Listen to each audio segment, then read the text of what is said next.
Hi friends, ఈరోజు మనము టమాటా ఎండు చేపల కర్రీ ఈజీ ప్రాసెస్లో ఎలా చేయాలో చూద్దాం.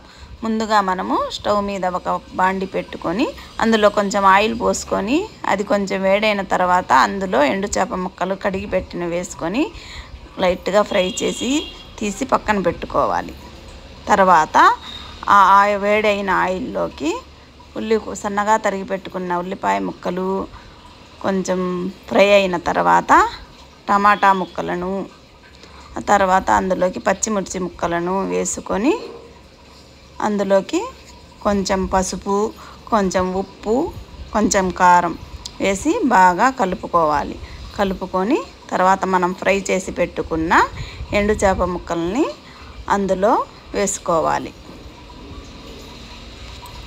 తర్వాత లైట్గా మొత్తం కలిపి ఒకసారి అందులోకి ఒక హాఫ్ గ్లాస్ వాటర్ వరకు పోసుకోవాలి.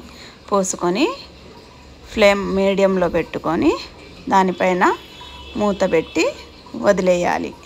ఒక 10 మినిట్స్ తర్వాత మూత తీసి ఆయిల్ పైకి వచ్చిన తర్వాత అందులోకి కొత్తిమీర గార్నిష్ చేసుకోవాలి.